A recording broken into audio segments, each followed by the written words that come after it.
Todo mundo olha o preço da arrematação, o preço do lance, mas eu fiz uma arrematação. E depois, quando eu fui fazer as contas de todos os custos extras que chegou até mim, passou de 18 mil. Eu quero fazer esse vídeo para que você não seja enganado e não que você tenha medo do leilão, mas principalmente que você tenha cuidado e faça as contas corretas na hora de arrematar um imóvel. Fechado? Então vem comigo. Então vamos lá. Na hora que você arremata um imóvel de leilão, você precisa entender que um imóvel é completamente diferente de um carro. É completamente diferente de uma coisa que você... Por que eu estou dizendo isso? Porque simplesmente o título de propriedade desse imóvel, ele tem um custo. Ah, Edson, então você está falando que não vale a pena arrematar imóvel de leilão? Não, não estou dizendo isso. Estou dizendo que vale muito bem a pena. Porém, você precisa ter ciência desses. O início da sua jornada começa depois que você arremata e não antes. Então você precisa entender o seguinte, principalmente quando a gente fala de imóveis que você consegue comprar financiado. Você já deve ter ouvido, eu mesmo falo muito disso, que é o quê? Você comprar imóveis na Caixa com 5% de entrada. Então eu vou te dar um exemplo real. Primeiro imóvel que eu arrematei. Arrematei em São José dos Campos, uma casa. Essa casa, ela era avaliada em mais de 390 mil reais. Eu estou escrevendo aqui no papel porque eu gosto de escrever enquanto eu falo. Mais de 390 mil reais. E eu paguei nela 189 e alguns quebrados. Aproximadamente 190 mil. Um baita de um preço para mim. Minha primeira arrematação, um excelente preço, tudo mais. Mas o melhor de tudo é que eu ia pagar apenas 5% de entrada. Então, quando você vai fazer as contas, isso dá R$ 9.500. Aí eu fiquei feliz. Eu já tinha alguma certa noção disso, tá? Que existiria alguns preços. Mas eu fiquei um pouco assustado e, a verdade, é que eu passei um bom tempo tentando descobrir exatamente quais são os custos estimados. Eu não sei se você já viu por aí, mas basicamente todo custo relacionado a imóveis, as pessoas sempre jogam, é mais ou menos isso aqui. Cara, isso é difícil, porque você não tem previsibilidade. Então aqui você vai entender exatamente quais são esses custos. Então vamos lá.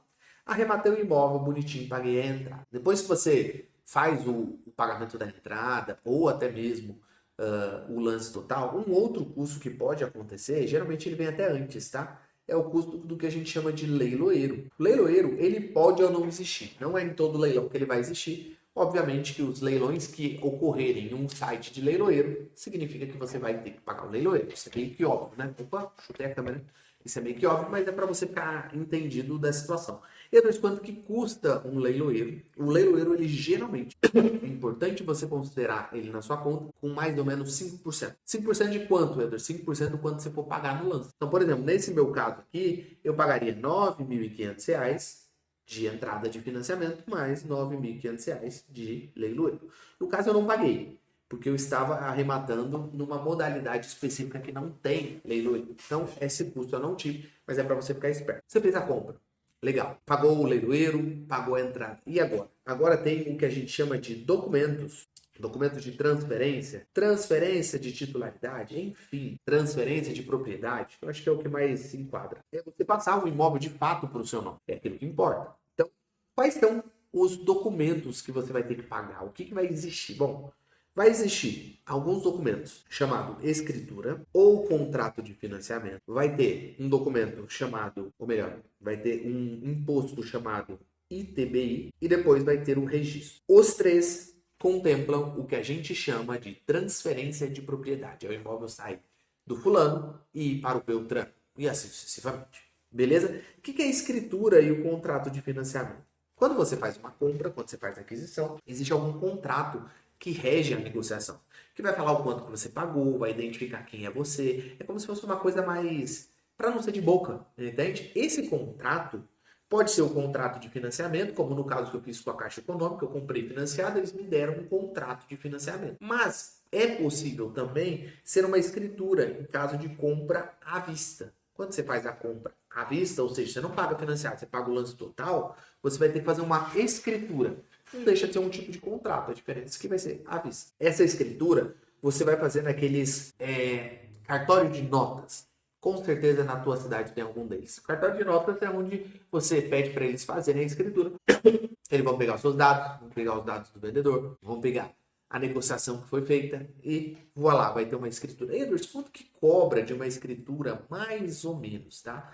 Olha, esse valor, ele depende, ele varia de estado para estado, são títulos estaduais. Como estimativa, é possível você considerar ali 2%, mais ou menos, tá? 2% do quê? Do valor que você pagou no lance. É possível. Mas um outro jeito de você verificar de forma mais certa é dessa forma aqui. Então vamos lá, olha só. Um lugar que vai te ajudar a você ter uma estimativa um pouco melhor sobre o custo que seria uma escritura, você vai digitar no Google Registro de Imóveis Calculadora. Isso aqui é do registro. Vou explicar sobre ele, mas é que o registro ele tem um preço muito próximo do que seria a sua escritura. Então já dá para você ter uma noção boa. Então vamos lá. Você vai selecionar o estado, por exemplo, na época foi o estado de São Paulo. A cidade foi São José dos Campos, a cidade que eu arrematei. E foi um registro de compra e venda. No meu caso, foi um registro de compra e venda com alienação fiduciária. Então, enfim. Qual que é o valor do negócio? Não é o valor que vale o imóvel, mas é o valor que eu comprei, 190 mil reais. No caso, eu financiei ele, né? Então, eu financiei todo o restante. Então, vamos colocar aqui 180 mil reais que eu financiei, só para arredondar as contas e calcular. Aqui, ó. Aí, no caso, ele vai fazer o registro da compra e da venda, o registro da garantia e as certidões. Então, esse registro vai ficar próximo a 4 mil reais, esse registro que eu fiz aqui. Edward, está bem longe do valor que você me falou. O que você vai entender? No caso, como eu coloquei de compra e venda financiada, ele aparece 2 registros aqui, ó, se você olhar. Um registro de compra e venda e um registro de garantia. Então, basicamente, esse valor aqui, ó, R$ 1.900, é o valor aproximado que eu teria que pagar para fazer uma escritura, se eu fosse comprar à vista, por exemplo. Ah, Edwards, não é uma garantia, não. Você teria que pegar a tabela de emolumentos de cada estado. Eu acho que dá muito trabalho para você fazer. Mas se você fazer essa calculadora aqui, se você fizer essa calculadora aqui e fazer esse teste, colocar o valor, e aí é o valor de um registro. Pronto. A escritura mais ou menos esse valor? Beleza, Edwards, entendi. Escritura mais ou menos esse valor. Vamos ver se até o valor está próximo do que eu falei. Eu falei 190 mil vezes 2%, né? Mais ou menos. Na verdade dá próximo dos dois. Eu acho que é isso mesmo. 3.800, 3.900. É esse valor aqui mesmo. Tá? 2% da compra do imóvel. Feito isso, aí você tem um negócio chamado ITBI. Além da... Você fez a escritura, fez um documento. Só que a prefeitura quer agora um imposto. Esse imposto, ele é municipal. Então, cada prefeitura vai ter o teu. O que você pode fazer? Você pode digitar aqui, ó. ITBI, a cidade que você quer. No caso é São José dos Campos, que foi a minha cidade. Então, eu tô falando aqui já, ó. Na minha escritura... No caso, contrato de financiamento, paguei 3.800. Esse aqui é um detalhe, tá? Como eu fiz contrato de financiamento, usualmente você vai pagar um pouco mais barato. Por quê? Você vai pagar para a Caixa esse valor. Então, a Caixa ela vai exigir ali, por exemplo, serviços financeiros que você contrate com eles lá. Então, vai ficar um pouco mais barato que isso. Só para você entender, no contrato de financiamento você é mais barato do que na escritura propriamente dita. O que eu quero saber agora de ITBI? Isso aqui, ó. A alíquota de ITBI é de 2%. 2% da base de cálculo. Então, o ITBI em São José dos Campos, eu pago 2%. Edwards, 2% de quanto? De quanto eu paguei no imóvel. Se eu paguei ali 190 mil, eu vou pagar mais 3.800, mais ou menos, de ITBI. Beleza? Esse é o cálculo. Show de bola, Edwards. E aí o registro? É o registro. Eu volto para aquela conta lá que eu tinha feito na calculadora, que vai dar aproximadamente ali seus 3.900 reais. Esse seria o registro, de também aproximadamente 2%. Então, se a gente fosse fazer ali uma estimativa que você pode fazer com uma certa segurança, de 6 a 7% do valor que você paga no imóvel. É uma estimativa razoável. De novo, se você quer fazer um número real, você pode fazer dessa forma. Se quiser só fazer estimativa, tá tudo bem também. Sua conta e risco. Fechado? Beleza, Edwards, entendi. Então, olha só, eu já paguei o lance, eu já paguei o leiloeiro, eu já paguei a escritura ou o contrato de financiamento, eu já paguei o ITBI, eu já paguei o registro. E aí, Edwards, tem mais coisa ainda para pagar? Olha, existem ou podem existir o que a gente chama de dívidas propter rem. Dívidas propter rem. O que são as dívidas propter rem? São aquelas dívidas que você pode herdar no leilão. Todo leilão tem dívida? Não. O que vai dizer isso? É o edital. Vai ter edital que fala que sim, vai ter edital que diz que não, e aí você considera o que está constando no edital, tá? Difícil você dar uma estimativa nesse caso. Você tem que ler o edital especificamente. Na época em que eu comprei esse imóvel, não tinha nenhuma dívida. Todas as dívidas eram pagas pela Caixa Econômica Federal, então eu arrematei esse imóvel sem nenhuma dívida, beleza? Tranquilo, Edwards? Agora, o que mais que falta? Bom, além disso, tem uma coisa que é sempre interessante você considerar, porque eu gosto de simular um cenário pessimista em de que eu vou precisar tirar a pessoa lá de dentro do imóvel de forma judicial. Por quê? Porque pode ser que o imóvel esteja desocupado. Você pode, inclusive, ter formas de saber disso antes de arrematar. É possível. Mas não é sempre factíveis. Nem sempre você consegue. Quando você não tem certeza, é melhor você pecar pelo excesso do que pela falta. Então, a minha sugestão, se você não sabe, considere que você vai gastar com um advogado. Eduardo, quanto que custa um advogado para desocupação? Depende, cada cenário é um caso, cada advogado vai cobrar um preço.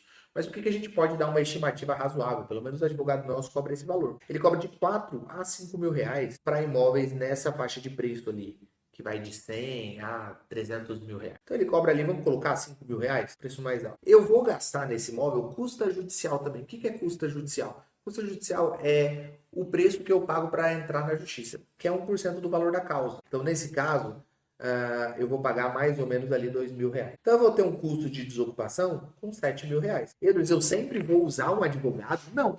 Eu vou sempre tentar fazer um acordo. E aí, eu tenho uma margem de pagar até 7 mil reais um acordo, ou pagar bem menos. Só que eu prefiro fazer esse cálculo mais pesado. Geralmente é até aqui que eu considero ali os cálculos de aquisição de um imóvel. Por quê? Reforma se faz se quiser. Qualquer outra ação daqui para frente é tudo uma questão discricionária. Você pode escolher fazer isso ou não. Agora, essa parte de documentação, se é obrigatório, é obrigado a pagar. Essa parte de dívida própria terreno, se estiver lá constando que você tem que pagar, você tem que pagar. É até possível, e aqui vai um outro disclaimer, você parcelar isso, tá? Nem sempre, mas é possível. Depende do que, Edwards? Depende da administradora. Se tá lá devendo condomínio, por exemplo, e a administradora aceita parcelamento, não tem problema. Eu tenho um caso de um imóvel que foi mais ou menos um pouco depois dessa época que eu arrematei, em que a gente paga até hoje a dívida de condomínio. Eram mais de 20 mil reais de dívida de condomínio, só que a gente parcelou em 48 vezes. Valeu a pena? Entrou no fluxo de caixa, está tudo bem. Edward, sempre eles são obrigados a fazer isso? Não, não são. Então, é uma coisa interessante de você fazer esse cálculo também.